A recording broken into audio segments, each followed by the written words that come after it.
Այսօր մեզ է միացել Ուժեղ Հայաստան կուսակցության պատգամավորի թեկնածու, տնտեսագիտության թեկնածու դոցենտ Հայկ Վարդանյանը, բարև ձեզ։ Բարև ձեզ։ Ում եք համարում այս ընտրությունների ֆավորիտ, սկսենք դրանից։ Սամվել Կարապետյանի եւ Ուժեղ Հայաստան դաշինքին։ Հա, ինչ-որ պետք է հիմնավորեք, հա։ Ակնհայտ է, կարծում եմ բոլոր սոցհարցումները։ Ու չասեմ սոցհարցումներ, քանի որ պաշտոնական քարոզարշավի մեջ ենք, եւ գործնականում մենք ամենօրյա ռեժիմով հանդիպում ենք մեր հայրենակիցների հետ։ Տպավորությամբ եք առաջնորդում։ Մասամբ տպավորությամբ, մասամբ սոցհարցումներով, մասամբ սոցհարցումները։ Ընդհանուր կուսակցության սորտ։ Եվ կուսակցության եւ այլ սոցհարցումների արդյունքում ամիսներ շարունակ դեպի այսպես աճման միտում է նկատվում մեր այսպես վարկանիշի բարձրացման առումով եւ կրկնում եմ դրա վառ վկայությունը վերջին 10 օրերի մեր հայրենակիցների հետ շփումներն են վկայում այդ մասին։ Ձեզանից հետո ում եք տեսնում։ Ցավոք սրտի քաղաքացիական պայմանագիր կուսակցությունը։ Ահա։ Նա, այստեղ կանգառնանք, չգնանք այդտեղ։ Դուք ինչ Ուժեղ Հայաստանին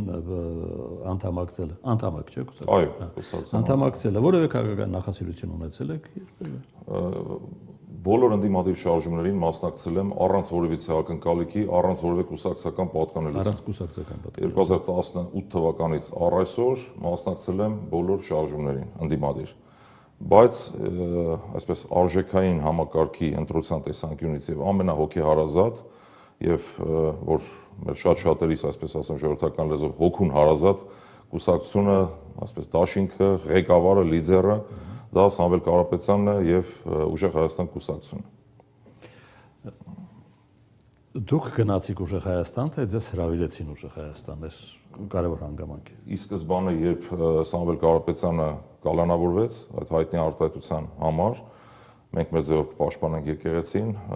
ինձ համար ակնհայտ էր, որ ոչ թե ակնհայտ էր, այլ այսպես ինտուիցիայի բարձր դոզա կար, այսպես ասեմ, որ ստեղծվելու է մոտ ապագայում այն ժամանակ անցած տարվա մասին է խոսքը քաղաքական միավոր։ Եվ ես սպասում էի, այդ սպասողական ռեժիմի մեջ էի, որ պետք է անպայման անդամակցեմ, եւ այդպես էլ տեղի ունեցավ։ Երբ հետագայում ստեղծվեց մեր ձևով շարժումը, հասարակական, այնուհետև կուսակցությունը, ի սկզբանե հենց հունիս ամսից առաջին անգամ երբ Սամվել Կարապետյանը կալանավորվեց, այդ նախորդ տարվա հունիսից մինչ այժմ ես իմ կամքով գտնվել եմ այդ շարժման մեջ։ Այսինքն քաղաքական այդ պատմության առանցքը եղել է նշած հայտարարությունը։ Եթե դա չլիներ, այս պատմությունը չէր լինի։ Սամվել Կարապետյանը այդ մասին հարցազրույց տվել է օրեր առաջ, այո, ինքն է ասել, որ անգամ իր մտքով չէր անցնի մտնել քաղաքականության մեջ, եւ այդ հայտնի արտահայտությունը կարմիր գիծն է, ոչ թե արտահայտություն, այլ արտահայտության պատճառը կարմիր գիծն էր կապված եկեղեցու հետ, որից հետո նա որոշում կայացրեց ստեղծել քաղաքական կուսակցություն եւ մտնել քաղաքական պայքարի մեջ։ Հարգելի Հայկ, կասեք ուժեղ տնտեսություն ասելով ինչ նկատի ունեք դուք։ Ուժեղ տնտեսություն ասելով առանցքային սեգմենտ ասեք։ Ուժեղ տնտեսություն ասելով նախ եւ առաջի նկատի ունենք ավելացված արժեք ստեղծող ճյուղերը, այսինքն որտեղ կա իրական արդյունաբերություն։ Դա է տնտեսության որակը բնութագրող կողմը։ Այսինքն այսօր մենք ունենք մի տնտեսություն, որը շատ անգամներ ես դա բնութագրել եմ որպես գաղութային տնտեսություն եմ բնութագրել մասամբ, որովհետև Հայաստանի Հանրապետության տնտեսությունում գերակշռում են առևտրի եւ ծառայությունների ոլորտները։ Իսկ դա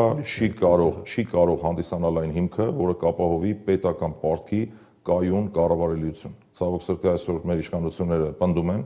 որ մեր պետական պարտքը թույլատրելի սահմաններում է, բայց անկախ նրանից դա թույլատրելի սահմաններում է թե ոչ, միջնաժամկետ եւ երկարաժամկետ հատվածում հնարավոր չի լինի ունենալ կայուն կառավարելիություն։ Այսօր մեր պետական բյուջեի մոտավորապես 10% եւ ավել բաժին ընկնում միայն պետական պարտքի սպասարկմանը։ Ինչ ենք մենք ասում ենք անհրաժեշտ է ունենալ որակյալ, այսինքն որակյալ ասելով նկատի ունենք կրկնվեմ, արդյունաբերականացնել պետք է տնտեսությունը արդյունաբերականացվի, որը կապահովի պետական պարտքի կայուն կառավարելիություն։ Եվ իհարկե, երբ որ մենք խոսում ենք 300,000 աշխատատեղերի մասին, նկատի չունենք միայն արդյունաբերական ոլորտը, տարբեր ոլորտներ, որտեղ նույն հաջողությամբ մեր ծրագրերի մեջ կա նաև $1 միլիարդ ներդրում туриզմի մեջ։ Դա մեր ծրագրային կետերից մեկն է։ Եվ 300,000-ի շրջանակները մոտավորապես 80-88,000-ը բաժին ընկնելու արդյունաբերական սեգմենտին։ Որակյալ տնտեսություն ասելով դա նկատի։ Ում ներդրման մասին է խոսքը։ Ընդհանրապես ներդրումների։ Ով որտեղից։ Սամվել Կարապետյանի կապերով, այսպես տեսեք, կառավարիչը, երկրի կառավարիչի գործոնը շատ մեծ դեր ունի ընդհանրապես երկրի կառավարման տեսանկյունից, որովհետև պատկերացրեք, մատերի վրա կարելի է հաշվել ամբողջ աշխարհում Սամվել Կարապետյանի նման մարդկանց։ Սամվել Կարապետյանի նման մարդիկ շատ չեն։ Բնականաբար այդ զրոյից ստեղծված մեգա կայսրությունը, բիզնես կայսրությունը վկայում է մի բանի մասին, որ նա ունի առաջնորդական բարձր հատկանիշներ եւ երկիր ղեկավարել թե այդ մեգա կայսրությունը բիզնեսի կառավարելը դրանք համարժեք են եւ այսօր շատ երկրներ կերազային ունենային նման հայրենակից եւ մեզ բախտը վիճակվել ունենալ Սամվել Կարապետյան հայրենակից եւ ինչու՞ չէ նաեւ մեր կուսակցության լիդեր։ Ձեր նշած ներդրում իրականացնելու համար իշխանություն է պետք ունենալ Հայաստանը։ Իշխանություն առանց դրա այդ ներդրումը չի կարելի։ Չէ, այստեղ ոչ թե իշխանություն է պետք ունենալ, Սամվել Կարապետյան ամենախոշոր ներդրողն է առանց իշխանություն ունենալու, որը ստեղծել է շուրջ 45-ից 50,000 աշխատատեղեր։ Հիմա հանգամանքների բերումով նա հայտ է ներկայացնել մտնել քաղաքականության մեջ եւ երկրի համար պատրաստ է անել նույն ինչ որ ինքը արել է որպես գործարար, որպես բիզնեսմեն։ Տեսեք, այստեղ թյուրըմբռնում կա, մարզերում մարդիկ, ես չեմ մեղադրում, ինֆորմացիայի պակաս ունեն, գուցե իրենց ինտելեկտուալ կարողությունները թույլ են, բայց նման հարցադրում կա։ Իսկ ինչու չի անում, այսինքն որևէ մասնավոր անձ պարտավոր չէ անել այնքան ինչքան պետության ղեկավար պետք է անի պետության համար։ Դրանք տարբեր բաներ են եւ կրկնում եմ, որպես ամենախոշոր ներդրող նա պատրաստ է այսպես իր կարողությունները, իր այս տաղանդը պրոյեկտել պետության ղեկին։ Հարգելի, մեկ անգամ եւս սահմանը գծենք։ Դա չի վերաբերում մեր պետության ֆինանսական հնարավորություններին, դա վերաբերում է անհատի հնարավորություններին։ Չէ, անհատի հնարավորություն մի փոքր ճշգրտում, անհատի հնարավորությունները երկու մասի կարելի է բաժանել։ Հնարավորություններ, որոնք վերաբերում են իր անձնական կապերին, այսինքն համաշխարհային կապիտալը Հայաստան բերելու առումով, այդ առումով, նաև իր անձնական միջոցները շարունակել ներդնել Հայաստանի Հանրապետությունում, բայց նաև երրորդ ուղղությունը զարգացնել այնպիսի ճյուղեր տնտեսության, որը կգեներացնի լրացուցիչ եկամուտներ պետական բյուջեում։ Չի կարող միայն իր անձնական միջոցներով Սամվել Կարապետյանը պետություն ղեկավարել բնականաբար, այնքանով որքանով որ մի օրինակ բերեմ, երբ ինքը ասում է հրաժարվելու եմ վարչապետի աշխատավարձից, sense դա այդ քայլերից մեկն է, որ չունի դրա կարիքը, այսինքն որպես պետական աշխատավարձ ստացող պաշտոնյանը չի ստանալու աշխատավարձ sense իր անձնական միջոցներից։ Սա ուղղակի մի օրինակ։ Կրկնում եմ, ամփոփ եմ միտքս, ուրեմն միջազգային ներդրողներին Հայաստան բերելու առումով մեկ, իր անձնական միջոցները ներդնելը երկուս եւ իր կարողությունները, իր տաղանդը, այսպես կառավարման տաղանդ օգտագործել, որպեսզի Հայաստանում գեներացիոն լրացուցիչ եկամուտ։ Այդ ամենը անելու համար էլի ես ուզում բացատրություն լսել ձեզանից, պետք է իշխանություն ունենալ Հայաստանում։ Բնականաբար Բացի դա, իշխանություն ունենալը այստեղ միայն ինքնանպատակ չի։ Մենք այսօր անդունդի եզրին ենք կանգնած, երկիր ենք կորցնում բառեզբուն իմաստով։ Այսինքն Սամվել Կարապետյանը որպես հայրենասեր հայ, նաև այդ հայրենասիրական մղումներով պայմանավորված ցանկանում է կառավարել երկիրը, որտեղ մենք տեսանք այս տարիների ընթացքում, որ մնացած հայտ ներկայացնողները չկարողացան որևէ բան անել։ Թե 21 թվականին, թե դրանից առաջ, այսինքն մենք 30 տարի ինչ որ մի շրջապտույտի մեջ ենք եւ չի ստացվում այս փոսից դուրս գալ։ Դուք ինչ էլ ասեք, ընտրությունը ժողովրդինն է։ Բնականաբար։ Համարում եք, որ Հայաստանում հնարավոր է ընտրողի օգնությամբ հասնել հաջողության։ Անկեղծ ասած, միշտ թերահավատորեն ենք վերաբերվել, բայց այս անգամ խորանցյալ եթե անձամբ իմ տեսակետը հայտնեմ, շատ մեծ հավատ եւ վստահություն ունեմ եւ նույնիսկ պլան B չենք քննարկում շատ հաճախ, երբ որ մեզ հարց են տալիս, բա որ պարտվեք, չկա պարտություն, միանշանակ հաղթելու ենք եւ վստահ եմ մեր հասարակությունը ճիշտ ընտրություն կատարի այս անգամ։ Հաղթելու եք, որոշելու է դա ընտրողը։ Բնականաբար հաղթելու, երբ որ հոգնակիով ասում եմ հաղթելու ենք, մեր ժողովուրդը հաղթելու է։ Հաղթելու է ժողովուրդը։ Որը մեկը չի կարող առանց ժողովրդի։ Դա ավելի ճիշտ ձևակերպ։ Միանշանակ համաձայն։ Երբ ձեզ կասկածում են, որ դուք առաջնորդվում եք Հայաստանում վրացական սցենարով, կա այդպիսի զուգահեռ։ Եթե վրացական սցենար ասելով նկատի ունեն իհարկե նկատի ունեն Իվանիշվիլին։ Եթե նկատի ունեն այն, որ ինքը իր երկրի շահերից ելնելով թույլ չտվեց այդ արևմտյան, այսինքն արևմտյան ճնշումները չհազդեցին Վրաստանի վրա եւ կարողացավ նախ եկավ իշխանության, հետո թույլ եկավ իշխանության, այո, եւ հետո թույլ չտվեց եւ ապացուցեց, որ իր երկրի շահը ավելի կարեւոր է, քան որևէ արևմտյան շահ, Կապ չունի արևմուտք կլինի, արևելք կլինի, ես ընդհանրապես այսօր Վրաստանը ապացուցեց, որ կամային հատկանիշներ դրսևորեց Վրաստանի իշխանությունը։ Երկրորդը, տնտեսության առումով, եթե մենք նման ենք Վրաստանին, դրա մեջ էլ վատ բան չկա, որովհետև ի տարբերություն Վրաստանի, եթե մենք ընդամենը 2%-ով ենք օրինակ աղքատություն հաղթարել, Վրաստանը 2 անգամ այս տարիների ընթացքում։ Այս առումով վատ բան չեմ տեսնում վրացական սցենարի մեջ։ Եթե մենք լինենք իշխանություն, լարսը երբեք չի փակվի, այսպեսի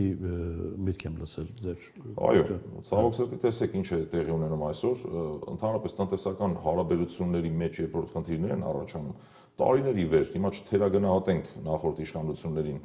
2018-ից առաջ, ես աշխատել եմ այդ համակարգերում եւ տեսել եմ, որ մարդիկ իրենց անձնական կապերով շատ հաճախ խնդիրներ էին կարգավորում, խնդիրներ էին լուծում։ Այսօր Վրաստանում եւ նաեւ Ռուսաստանի Դաշնությունում հայ արտահանողները խնդիրների են բախվում, ամենատարբեր։ Կան կոռուպցիոն ռիսկեր, դա չենք կարող հերքել։ Այդ խնդիրները ցավոք սրտի օդում կախված մնում են։ Հայկական արտադրանքը հետ է վերադառնում։ Եվ որևէ մեկը փաստն այն է, որ չի կարողանում այդ հարցերը կարգավորել, լուծել։ Հիմա Սամվել Կարապետյանը ունի այդ հնարավորությունը, որ կարող է իր անձնական կապերով, Այսինքն ռուսական կողմը ճնշում է կիրառում Հայաստանի։ Ռուսական կողմը գիտեք ոնց ոչ թե ռուսական պետությունն, այլ դրանք առանձին ծառայություններ են, կոնկրետ ասենք կամ ակցիային ծառայություն Լարսոն, որոնք որ դա տարիներով եկած երևույթ է, դա նորություն չի եւ ճնշում գործադրում են ոչ միայն հայերի նկատմամբ, այլ ընդհանրապես կարող են ճնշման գործադրման դեպքեր տեղի ունենալ։ Հիմա հայերի նկատմամբ սաստկացել են, թե ինչու ես չեմ կարող դա բացատրել, բայց փաստը այն է, որ հայկական իշխանությունները իզորու չեն այդ խնդիրները լուծելու, այդ խնդիրները կարգավորելու։ Թող հիմա իրենք հետևություն անեն, թե ինչու են ռուսները սաստկացրել այդ ամենը։ Եթե հարաբերություններ են փչացնում գործընկերների հետ եւ ակնկալում են, որ պետք է ամեն ինչ այսպես սահուն գնա առաջ, դա այդպես չի կյանքում։ Չէ, ճնշում են գործադրում, որովհետև ինքնուրույնության քայլեր են տեսնում Հայաստանի։ Չէ, ինքնուրույնության քայլ ասածը, եթե Հենց այստեղ էլ ծնվել է Եվրամիություն, թե Եվրասիական տեսական միություն։ Տեսեք, չոր մասնագիտական առումով ասեմ, դե բացարձակ ոչ մի վեկտորի նկատի չունեմ, ոչ ռուսական, ոչ արևմտյան։ Ես բազմիցս ասել եմ, որ Հայաստանը չունի այն ռեսուրսը, որ որևէ տնտեսական միավորի հետ կամ որևէ քաղաքական միավորի հետ դաշինք երկրների իմաստով հարաբերություն փչացնի։ Մենք չենք կարող Ամերիկայի Միացյալ Նահանգների հետ օրինակ հարաբերություն փչացնել։ Մեր ամբողջ բանկային համակարգը SWIFT համակարգով կապված է, նույն Արևմուտքի հետ, նույն Ռուսաստանի հետ։ Հիմա Հայաստանի իշխանությունները անում են այնպիսի քայլեր, որը այսպես համաշխարհային տնտեսական հարաբերությունների մեջ ընդունված չի։ Ռուսական իշխանություններն ասում են, դուք պետք է կողմնորոշվեք, կամ ԵԱՏՄ, կամ ԵՄ, դա նորմալ երևույթ է եւ պետք է կողմնորոշվեն։ Այսինքն երկու աթոռի վրա նստելու քաղաքականություն չկա, կան տարբեր ստանդարտներ։ Սա չոր տնտեսագիտական փաստ եմ ես ասում։ Լավ, այդ նույն քայլերը անում է միջինասիական երկիրը, հետ խորհրդային տարածքներից, հա, էլի տնտեսական սեգմենտում եմ ուզում դիտարկենք։ Ինչու նույն վերաբերմունքը Կրեմլի չկա այդ երկրների նկատմամբ։ Օրինակ որ երկրի։ Ղազախստան, Թուրքմենստան, Ուզբեկստան։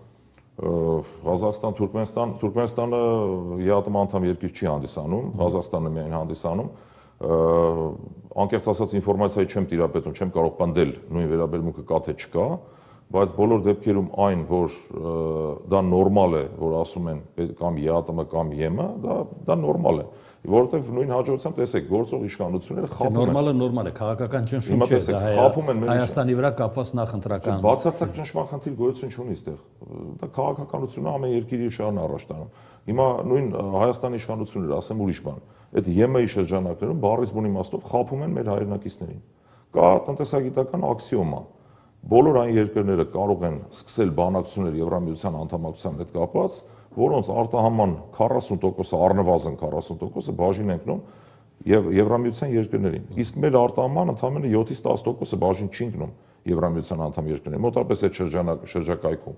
Եւ հետեւաբար խոսել, որ մենք գնում ենք Եվրամիություն, դա ճիշտ չի, դա ընդամենը այսօր խոսել կարող են, բայց անդամակցության հայտ ներկայացնել չեն կարող։ Այստեղ ես համաձայն եմ։ Իրականության հետ դա կապ չունի բացարձակ։ Բացի այդ, մեր եկեք նայենք, կշռենք, մեր երկրի շահերից ի՞նչն է բխում։ Երբ որ դու այսօր երկրի շահերից ներողություն բխում է դիվերսիֆիկացիան։ Այո, բայց դիվերսիֆիկացիան շատ ճիշտ եք ասում, բայց ոչ թե միայն ռուսական եթե Նիկոլ Փաշինյանը եւ գործող իշխանությունները խոսում են անկախության ինքնիշխանության մասին, ամենամեծ կախվածությունը Ռուսաստանից իրենց կառավարման տարիներին մենք ունենք։ 60%-ից ավել բաժին ենք նում Ռուսաստանի Դաշնության մեր արտահանման։ Հիմա այս 8 տարին իրենք են կառավարում, թող դիվերսիֆիկացնեին։ Իրենք էլի այս մասին բազմից ծառիթ ունեցել են։ Ինչու են պետական բյուջեից գումար վճարում բոլոր այն տնտեսվարող սուբյեկտներին, որոնք իրենց արտադրանքը կարտահանեն Եվրոպա։ թող ֆինանսավորեն չինական ուղղությունը, կորեական ուղղությունը, վիետնամական ուղղությունը, թող արաբական երկրներ եւ այլն եւ այլն։ Ինչու՞ պատասխանը ո՞րն է։ Որտեղ գումար են ստանում Եվրոպայից։ Հակաքարոզ անել ռուսական հակաքարոզի համար եւ մեզ էլ բերում կապում են այդ տրամաբանության մեջ, որպեսզի մեր ռեյտինգի հետ վարկաբեկ են մեզ sense ասում մեկ բառով, շատ պարզ մաչելի լեզվով եմ ասում, ժողովրդական։ Այսինքն սարքել են Ռուսաստանին թշնամի, իբրև թե մենք ինչ որ ռուսական ազդեցության տակ ենք, որը իրականության հետ բացարձակ կապ չունի։ Սամվել Կարապետյանը միակ հայն է, գործարար Ռուսաստանում տարբեր բիզնեսներ ունեցող, ոչ միայն Ռուսաստանում դիտե, որը չի գտնվում արևմտյան պատժամիջոցների տակ։ Այսինքն հարց է առաջանում, եթե Սամվել Կարապետյանը գտնվում է ռուսական իշխանությունների ազդեցության տակ, ինչու չի գտնվում համապատասխան սանկցիաների տակ։ Չէ, դեր ասացի հենքը իմ տրամաբանությամբ Սամվել Կարապետյանի կապիտալը ռուսական ծագում ունի։ Մասսա, ոչ միայն ռուսական, հիմնական մասը, հա։ Այդ վերաբերմունքը դրանից է իմ կարծիքով ծնվում։ Տեսեք, ես նորից եմ կրկնում, նախ մենք պետք է ուրախ լինենք, որ Սամվել Կարապետյանը իր կապիտալով, իր հնարավորություններով մի քանի Սամվել Կարապետյան ունենայինք Հայաստան։ Այո, ունենք նաև Ռուբեն Վարդանյան, որը ցավոք սրտի գտնվում է Բաքվում։ Հիմա կալանավորելով Սամվել Կարապետյանին, նախ մեր ներդրումային միջավայրը խաթարեցին իրենք։ Հիմա անդրադառնամ ես նախորդ թեմային, երբ որ փորձում են վարկաբեկում են այդ ռուսաֆոբիան մեր ժողովրդի արյան մեջ այնքան են նստել այս վերջի տարիներին, որ ում հետ մեր մարզերում շփումների ժամանակ միակ արգումենտը, որ ասենք առանց հասկանալու բերում են, դա հակառուսականությունն է, ուրիշ արգումենտ չկա։ Դրա մեղքը Ռուսաստանինն է, ոչ թե մերը։ Ախր գիտեք ոնց մեր ժողովրդին ես հիմա առիթից Մենք այնպեսի պատմություն անցանք 20 թվականից մինչև։ Չեմ ուզում մեկնաբանել, ես ընդհանրապես ուրիշ բան եմ ասում։ Ես ասում եմ, մեր ուժը քաղաքական, մեր ուժի անունից եմ ասում, Սամվել Կարապետյանը ինքը հայամետ ենք։ Տեսեք, մի շատ գեղեցիկ ձևակերպում, բանաձև գոյություն ունի։ Հակառուս լինել եւ ռուսամետ լինել, հակառուս չլինել եւ ռուսամետ լինել, դրանք տարբեր բաներ են։ Մենք ոչ թե ռուսամետ ենք, այլ հակառուս չենք, որը չի բխում մեր երկրի շահերից, եթե մենք լինենք հակառուս։ Այսինքն մեր հասարակությունը պետք է հասկանա, որ մենք այնպիսի տնտեսական թելերով ենք կապված, որ հակառուսականությունը բերելու է մեր երկրի տնտեսության փլուզմանը։ Այդ դեպքում դուք իմանաք, Մոսկվայի հետաքրքրությունը ակնհայտ է հայկական ընտրությունների նկատմամբ։ Ում է ուզում օգնել Մոսկվան։ Բացարձակ ես նման ինֆորմացիա չեմ տիրապետում, չեմ կարող ենթադրություններ անել։ Ես տնտեսագետ եմ, ես մեր թիմի անդամ եմ եւ վստահաբար կարող եմ պնդել, որ մեր ուժը իր առաջնորդի գլխավորությամբ, ասես վստահաբար եմ ասում, հայամետ ուժ, որը բացառապես ծաղկեցնելու է Հայաստանը։ Եվ վերջինը, արգելեք։ Նախընտրական խոստումներից որ տոկոսն է սովորաբար մնում, դուք այդ պատմությանը հաստատ տեղյակ եք, թղթի վրա, որը գնում է իրականություն։ Ուրեմն Սամվել Կարապետյանը բերել է մի նոր մշակույթ քաղաքականության մեջ։ Դա հետևյալն է։ Եթե ուշադիր լսեք Սամվել Կարապետյանի խոսույթը, նա չի ասում որևէ բան, որը պոպուլիստական է եւ որը չի կարող ի կատարածվել հետագայում։ Այսինքն ասում է այնպիսի բաներ, այնպիսի տնտեսական քայլերի մասին ենք մենք խոսում, որոնք իրականություն են դառնալու։ Ըստ այդմ, օրինակ, մենք խոսում ենք, որ թոշակները բարձրանալու են սկզբում, օրինակ 12000 դրամով, հետո տարեստարի ավելի շատ։ Այնքան, որ դա բավարարի բարեկեցիկ ծերության համար, այլ ոչ թե ծածկի միայն սպառողական զամբյուղը։ Մենք ասում ենք, ստեղծելու ենք ազգային վերացաննդի հիմնադրամ, որտեղ պետությունը կունենա ընդամենը 30% մասնակցություն, մնացածը կլինեն մեր դրսի ներդրողները, Սամվել Կարապետյանը իր միջոցներով գուցե այդտեղ հանդես գա, եւ ազգային վերացաննդի հիմնադրամի միջոցով յուրաքանչյուր Հայաստանում ծնված 4-րդ երեխա, քանի որ մենք ունենք այսօր դեգրադացված դեմոգրաֆիական պատկեր, ստանալու է 2 միլիոն դրամ, 5-րդ երեխայից սկսած հաջորդ երեխաների ծննդյան կապակցությամբ տրամադրվելու անվճար բնակարան։ Մենք ասում ենք, ժամկետային զինծառայողը վարձատրվելու է 1.5 տարի ծառայության ավարտից հետո հետ է վերադառնալու կամ 720,000 դրամ անձամբ տրվելու է զինծառայողին կամ ամսական 40,000 դրամ տրվելու է ծնողին զինծառայողին։ Մենք ասում ենք տարեկան շարունակելու դեպքում ծառայության ընթացքում կամ ծնողը կստանա 40,000 դրամ կամ վերջում կստանա զինծառայողը արդեն զորացրվելուց հետո։ Յուրաքանչյուր զինծառայող պայմանագրային կամ ցանկացած զինծառայող տարեկան ստանալու է 1000 բնակարան 50% զեղչով։ Մենք ասում ենք գյուղացին իր մթերքը այլևս խնդիր չունի մթերելու, որտեղ պետական երաշխավորությամբ տարվա սկզբին կնքվելու է պայմանագիր, ֆիքսվելու է գինը եւ մթերման կայանների միջոցով փոքր խմբականակներով պետությունը գնելու է եւ օգնելու է դրա արտաման հետ կապված խնդիրները լուծել։ Այսինքն գյուղացին չի ունենալու բերքի չիրացման խնդիր։ Մենք առաջարկում ենք երիտասարդ ընտանիքներին 20,000 մատչելի բնակարաններ։ Առաջարկում ենք 300,000 աշխատատեղեր։ Առաջարկում ենք դեղորայքի գների նվազեցում։ Նոր Վրաստանից ենք խոսում, հարևան Վրաստանում դրանք մոտավորապես 2 անգամ ավելի էժան են, քան Հայաստանի Հանրապետությունում։ Մենք $1 միլիարդ ներդրում ենք իրականացնելու տուրիզմի ոլորտում։ Ցավոք սրտի այսօր, երբ որ խոսում են տուրիզմի աճի մասին, չեն ասում, թե տուրիզմից քանի տոկոսն է ուղղվել կոնկրետ մարզերին։ Օրինակ, ասենք Տավուշի մարզը, որ տուրիստական կենտրոն է մասամբ, ասենք Դիլիջան քաղաքը, շատ փոքր չնչին տոկոս է կազմում ընդհանուրի մեջ Տավուշի մարզը։ Ամենաբարձր աղքատության մակարդակն ունի 40%։ Մենք իսպառ հաղթահարելու ենք ծայրահեղ աղքատությունը։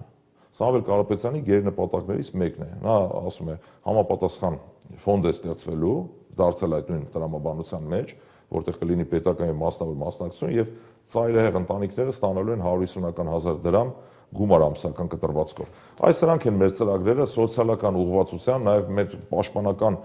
այլ ծրագրեր եւս կա ռազմաարդյունաբերության զարգացման հետ կապված, օրինակ տեղական արտադրանք, խելացի սահմաններ, որ զինվորը չկանգնի խրամատում եւ այլն, բազմաթիվ հետաքրքիր ծրագրեր կան եւ մեր հասարակությունը թող վստահ լինի, որ դրանք իրագործելի ծրագրեր են բոլորը։ Շնորհակալություն, որ եկաք, այնինչ դուք ասեցիք, թվարկեցիք, տեսագրվել է, գիտեք, չէ՞, կգա ժամանակը դրանք անպայման վերհիշելու։ Եթե նկատել եք, նաեւ մեր լոգոյի վրա կա մի գրություն, երաշխավորված է։ Դա Սամվել Կարապետյանի կողմից կնիքի տեսքի մեր ավտոբուսների եւ հայկական լավ ասույթ կա ասում է, չթել աշնանը կա։ Չթել աշնանը։ Անպայման լավ է լինելու։